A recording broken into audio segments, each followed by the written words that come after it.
ازيك يا حلوين؟ عاملين ايه؟ يا رب دايما تكونوا بخير. كل سنه وانتم طيبين يا حبايبي بمناسبه شهر رمضان الكريم. ماما بقى يا حبايبي هتعمل معاكم النهارده كده شويه ايه زبادي، انما ايه بقى تحفه. هنا يا حبيبي هتعمل معاكم يعني اتنين ان شاء الله من الزبادي. هتعمل معاكم الزبادي اللي هو الساده، وهتعمل معاكم كمان الزبادي بالفراوله. في مننا كتير بيحبوا الزبادي بالفراوله وانا منهم الصراحه. بص يا حبايبي، ماما هنا مستخدمه 2 كيلو من اللبن.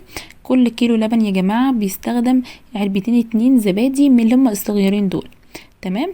كل ما تزودي يا جماعه الزبادي كل على اللبن، كل ما هيديك القوام بتاعه في الاخر متماسك وجميل جدا.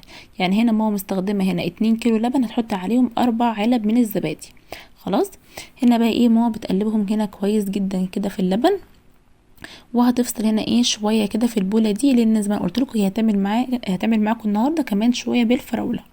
عشان بقى تعملي يا حبايبي الزبادي اللي هو بالفراوله، هتجيبي ايه كريمه، اللي هي الكريمه بالفراوله. ماما بتحب تستخدم دايما اللي هو الكريمه بتاعت دريم دي زي ما هي بتوريكم هنا. هتاخد هنا ايه 3 معالق كبار كده من الكريمه، هتحطهم ايه على شويه اللبن دول.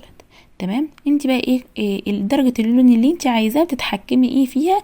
كل ما تحبي اللون اغمق شويه تاخدي معلقه ايه كريمه اللي هي بالفراوله دي، هتغمق لك اللون اكتر.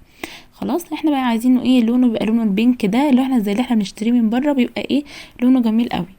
تمام. هنا بقى في المرحله دي يا جماعه، انا ماما هنا كانت بتعبي بقى ايه اللي هو اللبن اللي هي قلبت فيه الزبادي ده، تحطه في الطواجن. لو انت مش عندك طواجن عادي ممكن تحطي في كوبايات، ماما هتوريكم كمان شويه كوبايات. هنا في المرحله دي حبايبي لازم تكونوا بقى هنا ايه مسخنين الفرن. يعني مثلا لو بتعمليه مثلا في فرن البوتاجاز، تسخني الفرن بتاع البوتاجاز كويس جدا، وتقومي قافله الفرن. وبعد كده ايه تحطي الطواجن او الكوبايات اللي انت استخدمتيها دي، وتدخليها ايه الفرن. تمام. زي ما انتوا شايفين هنا ماما بتحط هنا ايه اللي هو الزبادي بالفراوله، بتحط برضو في الطواجن. زي ما اكدت عليكم يعني ايه، ممكن تفتحي الفرن قبل ما تعمليه، لان هو مش بياخد وقت خالص يعني في العمايل. وبعد كده ايه اول ما الفرن يسخن تقفلي الفرن، وبعد كده تدخلي بقى ايه الطواجن جوه ايه الفرن. تمام. بياخد وقت يعني هو مش بياخد وقت كبير قوي في التماسك ولا حاجه. يعني انت مثلا لو عاملاه بالليل تسيبيه في الفرن مثلا من بالليل للصبح، هتلاقيه متماسك، وبعد كده تدخليه التلاجة يبقى تحفه جدا. زي ما انتم شايفين هنا ماما عملت معاكم شويه في كوبايات. مش لازم تعملي في طواجن خالص لو هي مش متوفره عندك. تمام. هنا بقى ايه كنت هنا لسه هنا هدخله الفرن.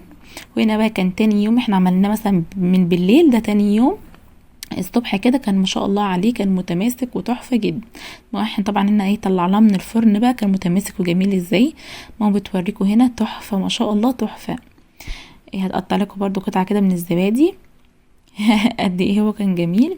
متنسوش بقى يا حبايبي اللايك والاشتراك في القناه، ومتنسوناش طبعا في الكومنت الجميل اللي زيكم. مع السلامه.